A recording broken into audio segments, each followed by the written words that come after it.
আসসালামু আলাইকুম। সবাই কেমন আছেন? আমি ভালো আছি। আজকে সবাই সব জায়গা থেকে হরতাল অবরোধ সবাই ডাকছে।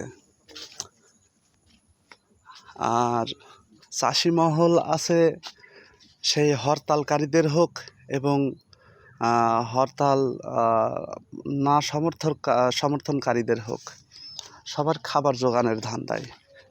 কিন্তু কেউ একবারও ভেবে দেখে না, যদি কখনো চাষি যদি স্ট্রাইক করে কোথায় যাবে দেশ, সে কথা কেউ ভাবে না।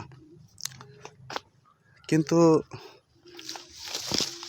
অতি সত্বর সেইটাই হয়তো বা দেখতে পারে, কারণ চাষিরা এমনভাবে জড়িয়ে ফেলাইছে সরকার, যা এদেরকে না লাভ দিয়ে বাধ্য করা হবে বা বাধ্য করা হচ্ছে।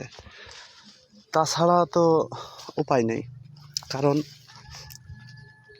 বাজারে যে কোনো কিছু নিয়ে ঢুকলে সিন্ডিকেট, আওয়ামী লীগের আমলের সিন্ডিকেট, এখনো পর্যন্ত সেই সিন্ডিকেট ভেঙে আমরা বের হয়ে আসতে পারিনি। না প্রশাসন, না কোনো ব্যবসা খাত, না যে কোনো খাত এখনো আগে আওয়ামী লীগ দখল করে রেখেছিল 80%, কিন্তু এখন কি জানি ভৌতিকভাবে এখন দখল কারা জানি করে রেখেছে। এবং আমাদের দেখা চোখে আমরা সব জায়গা আমাদের এখান থেকে দেখছি যে সব জায়গা বিএনপির লোকজন দখল করে রেখে দিয়েছে বা বিভিন্নভাবে প্রভাবিত করার চেষ্টা চলছে। কিন্তু এই যে একটা অবস্থা, আওয়ামী লীগ পালালো কিন্তু দেশে সিন্ডিকেট পালালো না, দেশে চাঁদাবাজি ধান্দাবাজি পালালো না। তাহলে এখন বলেন সাধারণ জনগণ কি করবে? এখন সবাই তো আছে দলকানা না,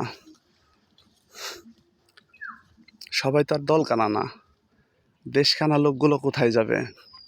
তারা তো কোনো দলের সাপোর্টে, হ্যাঁ, যখন যেই দল ভালো বলে, যখন যেই দল ভালো কাজ করে, সাধারণ দেশকানা লোকগুলো তখন তার কথাই সমর্থন করে। আপনারা এ বিষয়ে কিছু কমেন্টে লিখে যাবেন, আশা করি। ভালো থাকবেন।